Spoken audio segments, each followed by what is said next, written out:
Kalau ikut ramalan-ramalan ulama-ulama dulu dengan kiraan-kiraan mereka, kalau WhatsApp pun, kalau tuan-tuan tengok, ada yang WhatsApp orang duk kira zaman Mutabat 1, Bahalah 1, 2. Dia kata antara kita ni yang nak umat, nak dajjal tu, dia lebih kurang dalam 20 tahun yang lagi.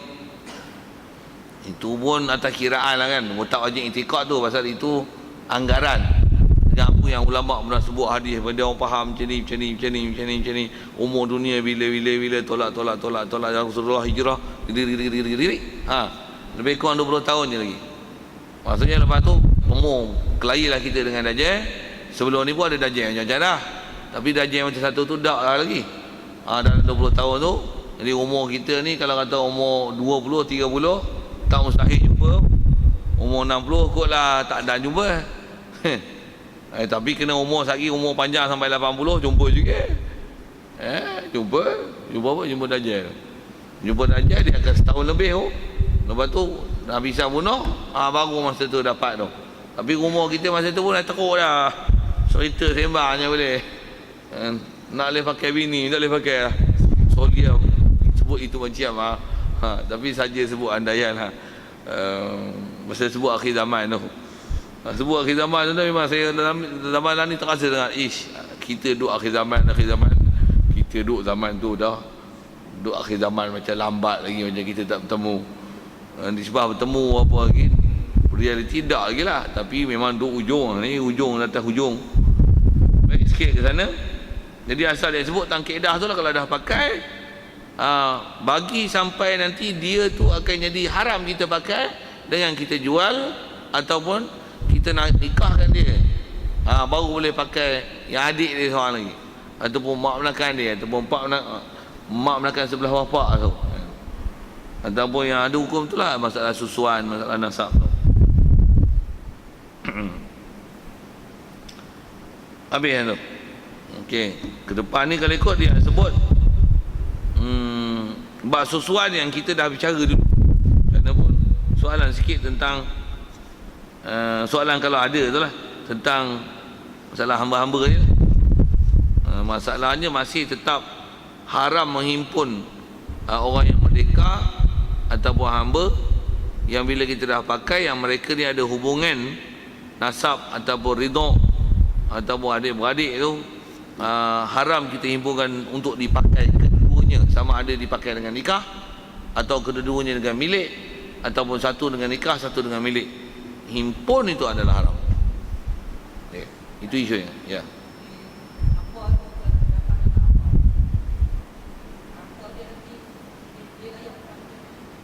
Bagus soalan tu, tapi advance sikit lah kan. Bila kita pakai hamba tu, jadi hamba tu hamil, dapat anak. Anak tu anak apa? Anak kita lah, pasal bapak kita, ben kita kan.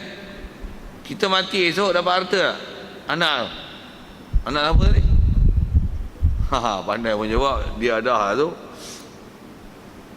Apa kata? Walaupun melalui hamba.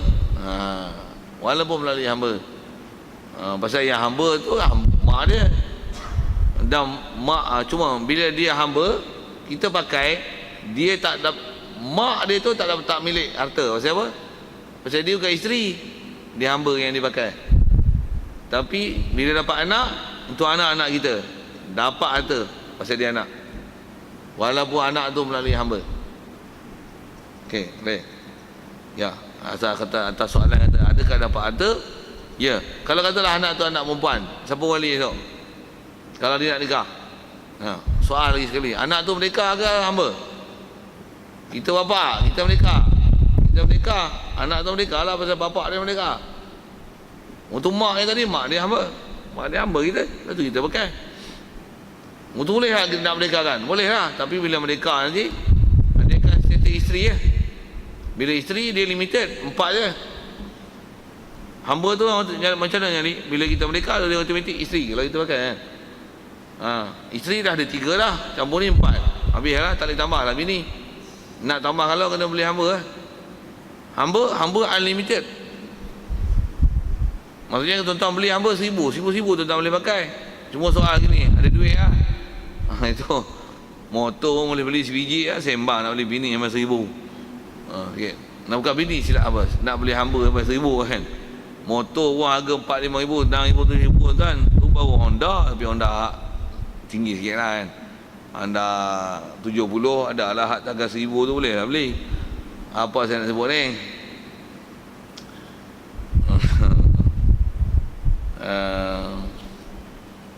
Lupa lah cerita Honda, lupa. Cerita masalah tu lah, masalah kita beli. Jadi asal hamba bila kita mampu beli 1,000 orang pun 10,000 boleh pakai. Tapi hamba lah. Tapi kalau kata isteri atas nama nikah kahwin, dia ada mahar, pula tu ada tanggungjawab yang kena bagi macam-macam tu. Kalau hamba, dia wajib nafkah, pakaian memanglah kena bagi, nafkah lah. Macam kita bela ayam itik lembu lah, dari segi ada kena jaga makan minum dia.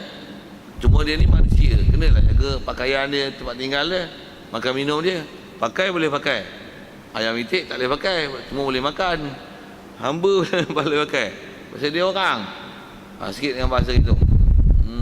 Tapi dia unlimited, maksudnya boleh pakai.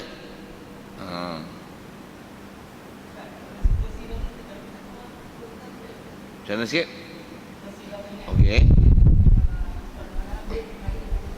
Okey. Kaedah hamba ni dia mesti melalui peperangan.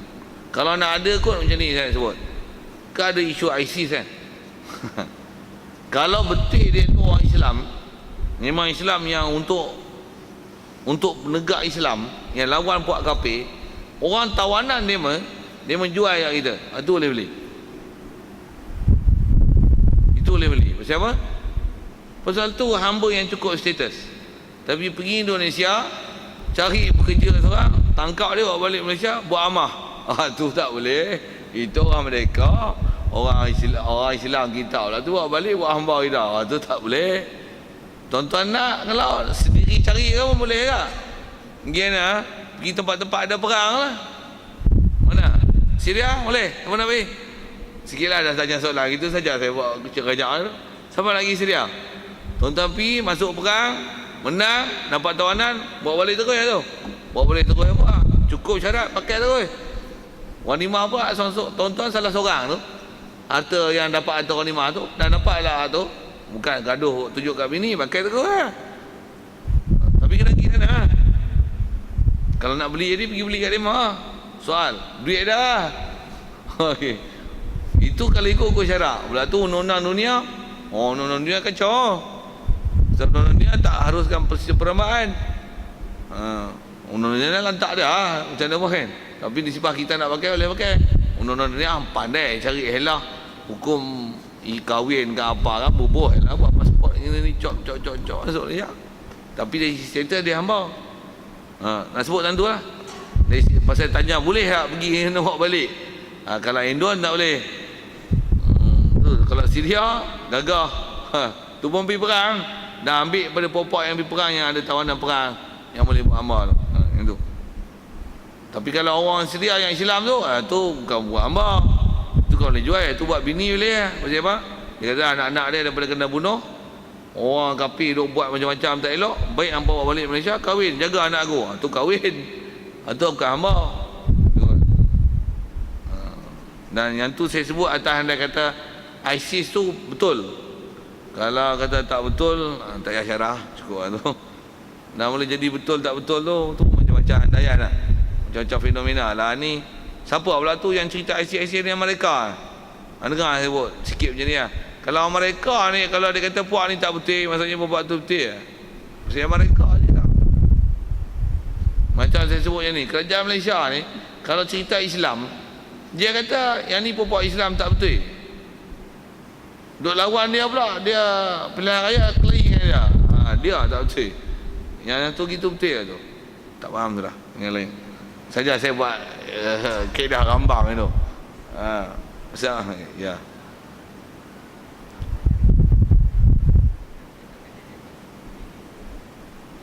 Macam mana hamba yang dapat anak dah, apa tu? Kita merdeka kan dia. Apa tu? Kalau kita masih nak pakai tu, maksudnya dia boleh lanjutkan atas nama isteri. Ya.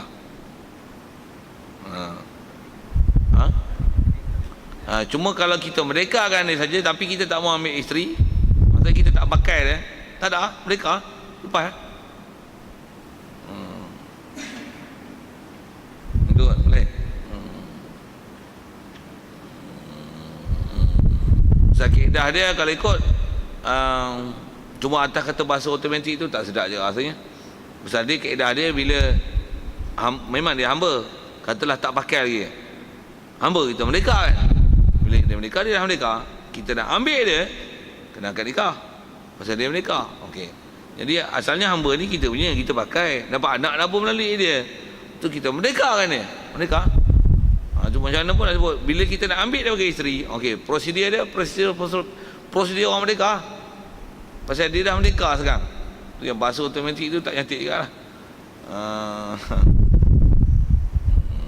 Itu kot saya sebut itu. Dia berbeza macam ni.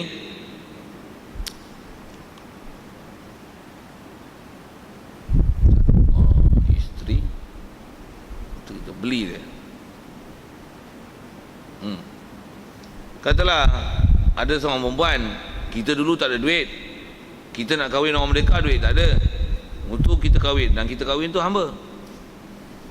Tapi kahwin lah, bukan hamba. Pasal orang merdeka kena bayar 80,000, 90,000, 4 juta. Yang ni RM20 je. So bila kahwin dengan hamba orang, kita kena sara nafkah. Senang lah, banyak tuan dia. Okay, kahwin murah. Lepas tu bila kita ada duit, jadi hamba orang susah. Macam-macam benda ada sekatan lah sikit kan. Sikit tu kebebasan. Macam mana? Kita ada duit, kita tebus isteri kita tu dengan kita beli isteri kita tu daripada tuan dia. Kita beli berapa harga? Dia pun jual murah je, 2,000 sudah lah. Hamba yang selekeh ni kata dia, oh selekeh tak apalah, janji dia mereka. Kita pun beli. Okey, kita beli tu asalnya isteri. Bila kita beli hamba, soal dia hamba ke isteri? Dari segi beli hamba, dia nisbah kita kahwin isteri. Bila kita beli tu memang milik kita lah. Memang kalau tak beli pun bini lah, memang boleh pakai. Bila kita beli pun boleh pakai. Okey, cuma bila kita beli tu, beli atas isteri perempuan tu nanti, dia status isteri ke status hamba. Saya terbalik kepada tadi. Tadi hamba jadi merdeka, ni hamba pun jadi merdeka. Tapi tadi isteri, hamba nak dibuat isteri, yang ni dah isteri, lepas tu dia jadi hamba. Sikit ambil fake je tu. Soal jawab mana? Tak biasa belajar, memang susah sikit nak jawab, memang tak kerti apa lah. Cuma saya nak sebut fake yang situ. Macam mana tu? Isteri ke hamba? Isteri. Cubaan yang berani. Okey. Cuma saya sebut ni. Perempuan yang kita boleh pakai dengan isteri, atas nama isteri, dengan perempuan yang boleh dipakai dengan amanah hamba, mana hak kita kuat? Hamba. Pasal isteri kita wajib bagi nafkah. Kita kalau dia akan kena bagi gilir, apa dan sebagainya lah, macam-macam lah. Itu isteri tau, kena bagi mas kahwin, kena bagi belanja hangur, kena, dan wajib itu atas suami. Tapi kalau hamba, mana ada gilir. Jadi kita perempuan tu, kebolehan kita pakai tu, dia kuat atas status isteri ke kuat atas status hamba? Dia kuat atas status hamba. Jadi walaupun dia isteri, kita beli lah, dia lah. Jadi kita pakai tu, pakai atas status dia adalah hamba kita. Jadi dulu memang isteri, sekarang dah kita beli, dia status hamba. Macam mana nak bagi dia status macam mana biasa balik? Beli, merdeka kan dia. Merdeka, status isteri ya. Bukan status hamba. Tak payah, yang tu tak payah sekat, pasal dah isteri dah, memang dia dah isteri dah pun. Kalau yang tadi tu pasal dia asalnya hamba, memang boleh pakai, tapi bila merdeka tu yang dia tak automatik isteri. Tu saya nak buat misal tu pasal nak terbalikkan pada masalah ni. Masalah ni asalnya dia isteri, dah ada isteri memang boleh pakai. Waktu dia beli hamba, hak milik guna dengan hamba, guna dengan isteri, guna dengan hamba tu lagi kuat. Tapi bila dia mereka kan, adakah kena akad nikah lain? Tidak, pasal memang dah isteri. Isteri itu tak terbatal. Tapi kalau ikut milik dengan hamba itu adalah lebih kuat berbanding dengan perempuan itu dipakai atas nama isteri. Fik-fik macam ni tuan-tuan, bab hamba memang kena mengaji. Mengaji bab hamba tu baru jumpa. Saya dulu mengaji bab hamba, tuan-tuan saya tak tahulah, penin. Saya penin dulu. Ni tak faham. Pasal banyak benda yang tak pernah belajar. Ni apa benda lah, cerita hamba-hamba ni aku tak faham langsung. Ni. Bila dah faham, syok lah. Bukan syok apa? Syok ilmu tu. Maksudnya kita faham. Nak cerita bab apa, bab hamba. Katab, mudabar, ni. Pasal semua dah ada knowledge. Macam mana nak dapat, macam ni andaikan macam ni boleh tak boleh merdeka. Bila tak nak belajar dia blur je. Oh pening. Kita pun selalu dengar hamba-hamba gitu je kan. Bila ada detail kan sikit dalam bab hukum dah boleh tak boleh nak jawab. Tak boleh nak faham. Baik, kalau ikut nisbah apa baca itu selesai. Perhabiskan ayat saja kata dia wa asyara bidabitil kulli biqaulih. Kata dia mengisyarat oleh pengarang kitab kita ni dengan untuk mendobitkan keseluruhan dalam bab ridha, dalam bab susuan yang kita dah belajar itu. Kata dia wa yahrumu minar ridha'i ma yahrumu minan nasab. Haram daripada susuan apa yang haram daripada bab keturunan. Wa sabaqa anna allazi yahrumu minan nasabi sab'un. Telah terdahulu kata dia yang haram dengan sebab nasab ni ada 7. Fa yahrumu biridha'i tilka sab'u aidan. Maka haramlah juga dengan sebab susuan itu 7 demikian 7 itu juga. Isyak silah hurai. Kita dah hurai dulu dalam bab susuan macam mana yang jadi mahram 7 itu. Ini cuma habiskan penyataan bacaan dalam teks itu saja. Wallahu alam, kita tangguh situ. Selesailah kita bab mahram itu. Jadi sekali lagi next year ni kita tengok bab lain lah. Maksud saya nak sentuh, kalau tak ada suggestion apa, saya punya suggestion nak sentuh bab muamalat sikit. Sebab kita kadang dengan kitab tak nak belajar apa muamalat kan. Saya nak tengok isu apa-apa yang kut munasabah, yang mana yang terdekat, yang agak relevan kita bicara tu. Baru faham. Selalu dengar tak faham kan.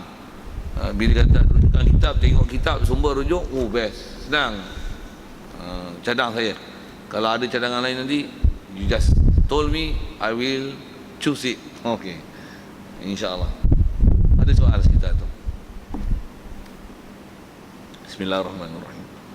Allahumma nawwir qulubana min nuri hidayatika kama nawwartal arda min nuri syamsika wa lana abada bi rahmatika ya arhamar rahimin warzuqna fahman nabiyyin wa hifdzal mursalin wa ilhamal malaikatil muqarrabin wa sallim tasliman ala jamil anbiya'i wal mursalin walhamdulillah.